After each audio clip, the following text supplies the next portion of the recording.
The mass media is out to control image. If they control what you look at, they can control what you think. If they control what you think about yourself, they can control what you do about yourself.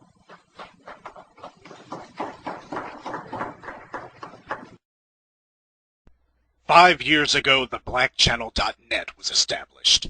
It gave voice to something that most thought didn't even exist.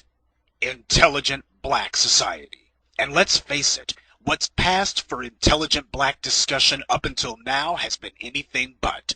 Intelligent Black Society has always been there, but no one could see it. It's always had something to say, but no one had spoken the words. It's always been needed, but no one had called for it. Black America is in trouble. Nobody can deny that. We are disorganized, demoralized, and self-destructive. We are attacking ourselves from within and allowing ourselves to be decimated from without. Everybody is pursuing their own personal, petty amusements, and nobody is building for the future. Many of us openly ridicule the idea that we should even be building. Clearly, we as an African people don't think we have a future. It is hard for us to formulate a clear agenda for our people, harder still to spell out what our interests are and should be, and impossible to reach our people with these truths and to get them on board. And why is that? Our community is in disarray because the culture is in disarray. This is because we don't control our culture. The media controls the culture, and has for hundreds of years now. In the last 100 years alone, we've seen them fine-tune every technique they have so as to make their electronic and print mediums as persuasive and powerful as possible. This influence is insidious and pervades every arena of our lives. They control what you see, how it's presented to you, and most of all, what you're allowed to say about it. Black America is facing a second genocide. It's blatantly obvious that our total focus ought to be on group economics and nothing, absolutely nothing else. We need to develop our own hard-nosed and hyper-aggressive push to monopolize resources and then employ them for our own empowerment. Yet, what do our people focus on? Sports, cars, clothes, and sex. This from a people who barely have the money to even waste on such ghetto trinkets. Black people have been conditioned to laugh, joke, and kid around every time we get together. It's impossible to talk seriously about anything because we have trained ourselves to make every occasion one for laughter. Well, we're facing extinction, and that's no laughing matter. This is not a social or economic problem. This is a cultural dysfunction. One that will kill us unless we stop it. But you've never heard anyone say this before. Why? The media defines the culture. Problem is, we don't control any part of the media. This is why you have the richest corporations on earth renting Negroes to sell us on the idea that we are supposed to be some sort of party people. While our children are dying in the streets, they've convinced us that it's cool to be broke. For over 40 years, we've had the white media carpet bombing us with images and sounds of black people acting like ghetto miscreants. No other images are allowed to be seen. No other idea or point of view is allowed to be broadcast. Whenever we've tried, the dominant society has used their media monopoly to marginalize us, and if that doesn't work, they slander us as being some sort of fringe extremists. Today, Black Americans as a group are on the fringes of society. At this point, we're merely awaiting our turn to die. To regain control of our culture, we must control the force that without question defines the culture: media. The purpose of media is mass communication. We have to change and control what our people talk about and whom they talk to. Group economics is the only conversation that is relevant to our people. The first thing we need to accept is that black empowerment is not for everyone, because not everyone is for black empowerment. The message of 7 a.m. and the movement it represents will not appeal to the majority of black people. It's a sad fact, but it is a fact. There will always be a certain number of black people who are hooked on sports talk, relationship drama, and trying to live out some ghetto fabulous delusion. But this is because for nearly 3 generations, the dominant society has used its media to create this mind-numbed mob of social zombies. That's what happens when you thoroughly control a society. You can literally create your own market out of thin air, and then cater to that market with whatever type of mind rot you want. But merely identifying the problem and the culprits is not enough. We must develop our own media infrastructure, one that operates solely in our interest, one that pushes the truth that we are supposed to be producers and not merely consumers. If there's something that you like, whether it's cars, movies, gold, textiles, or construction, then you are supposed to own it. Other groups have done this, from Al Jazeera to Russia Today. The Arabs and the Russians may not have as loud a voice as the United States media, but at least they have a voice now. Once we've retaken control of our culture, we will see our neighborhoods improve, because intelligent black people will understand that we are too proud to live in slums. Our schools will improve, because we'll focus on group business ownership instead of trying to be the best employees. We will be safer and more secure, both at home and abroad. We will not allow lawmakers, police, nor white supremacists to attack or kill us, and should they try, we will have the means and the will to counterattack these forces and crush them. We will stop allowing Africa to be colonized by Asians and politically and economically dictated to by whites, the same way we are here in the U.S. Africa is more than our homeland. It is our power base. With its unparalleled natural resources, intelligent black society will be able to bootstrap our economy in perpetuity. Everything from food to electronics to energy depends in part or in total on Africa. Here, in the belly of the beast, we absolutely require an outside power base to wield the kind of influence we need. You're fooling no one but yourself if you think you can do without Africa. Jewish Americans understand that Israel is more than real estate. Asian Americans understand that Japan and China are more than just the world's number 2 and number 3 economies. Intelligent black society better understand that as well. We have a nation of black people who have become hesitant, apathetic, and even defeatist. To reach these masses and gather those who are willing to stand in their own people's interests, we require mass media power. And that media must say the right things. I told you at the beginning of this year that the single most important thing we want from our media is that it reflects our value system.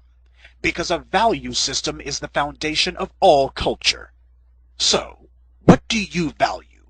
Sports, cars, and sex? Or true power? 7 a.m. is the wake-up call. Near the end of the civil rights movement, black men began to move in their own people's interests. From the Black Panthers to black filmmakers, we were speaking our own minds. So it's no surprise then that the dominant society used both the power of the police and legal authorities to destroy both the Panthers and the burgeoning black cinema. Rather than create our own media and social machines, we allowed ourselves to be sweet-talked back onto the plantations with the lie that we could be part of the white American machine. And we've wasted the last 45 years complaining that it hasn't happened yet. The media's job is to create noise, so that the voices that would put you back on the path to self-empowerment cannot be heard. But in the last few years, we've seen black America being led by a relative handful of black men pushing back. And not surprisingly, many of these black men are targeting media for takeover. And truth be told, black men are showing not a little skill at using social media to build a war chest. But don't go celebrating too soon. As an example, LeVar Burton has made headlines for his unbelievably successful Reading Rainbow web app Kickstarter. He's raised over $3 million to date, with no signs of slowing down, or at least that's what we thought. After Reading Rainbow was canceled by PBS, LeVar Burton bought the rights to the show. At the time, everyone thought it was just a mid-level actor who refused to let go of the past. Today, they see things differently. Here you have a black man who focused on ownership and is now parlaying that into media influence. LeVar Burton wants to use the internet to continue his efforts to keep children interested in reading. Now, who on earth could have a problem with that? The dominant culture, that's who. Less than a day after he'd started his Kickstarter and exceeded his goal, the white media, led by no less than the Washington Post, immediately launched a war to defame LeVar Burton any way they could. They all but accused him of running a scam. Their goal was to stymie his Kickstarter's momentum. Almost as soon as they mounted this media barrage, Burton went from receiving almost $1 million a day to only the tens of thousands. Now, have you ever seen the white media launch an attack on a Kickstarter before now? This is what we're up against. The dominant culture is not about to sit on their hands and allow us to wrest any influence over the most powerful tool of social control.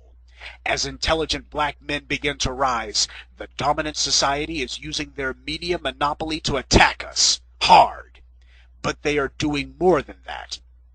They're also promoting and pushing black people who are trying to keep us in the mental ghetto we've been stuck in for decades. Believe it or not, I have nothing against Issa Rae, but it's no surprise that after Issa Rae makes her awkward black girl videos, the dominant society was tripping over its own feet to celebrate her. She starts a Kickstarter, and in 30 days, she raises over $55,000. But then again, how could she not? Every media outlet from the internet to mainstream television was giving her free advertising, before, during, and after she had made her goal. They were in the tank for her from day one. This is not a criticism of Issa Rae, nor her web series. This is an indictment of the fact that the dominant culture used their media to handpick her from obscurity and push her upon the masses. And there was a good reason for that. What she offered wasn't a threat. It also didn't hurt that it was, to an extent, a slap in the face to black men. Issa Rae's material is just more mind rot, cut from the same cloth as Tyler Perry and Scandal. More obsessing over petty relationship drama. More nonsense black people don't need. The media's orgy of praise for Issa Rae was meant to send a loud and clear message to black people, and black women in specific. This is what you ought to be focusing on. Do this, and the powers that be will reward you. It's a prime example of the media telling people what to think and what to think about.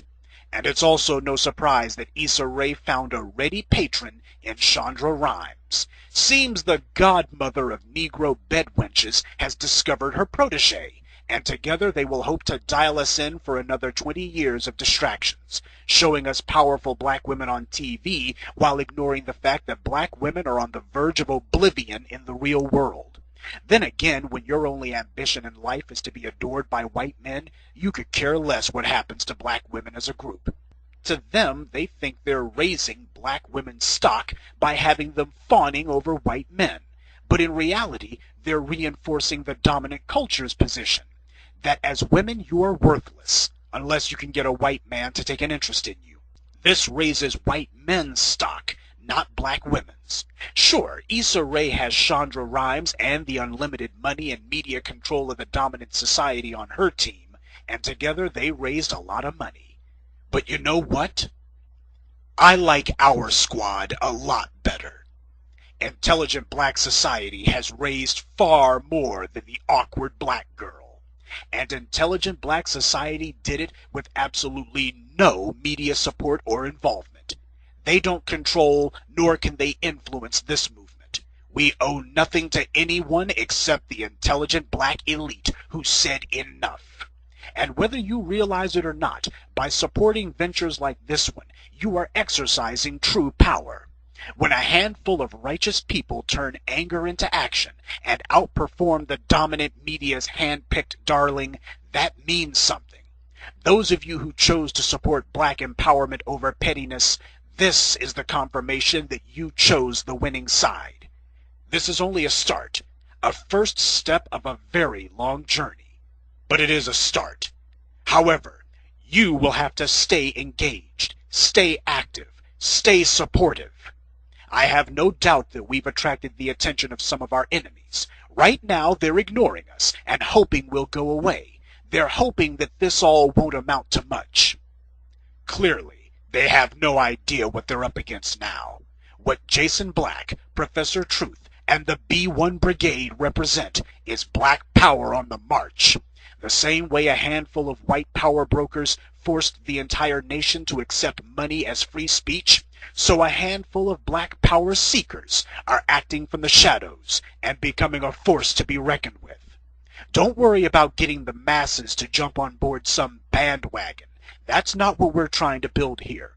As Dr. John Henrik Clarke said, when people see us winning again, all sorts of people who previously denied being black will suddenly start calling themselves black. Intelligent black society has proven that it can afford to get into the game. Now we have to get out there and start scoring some points.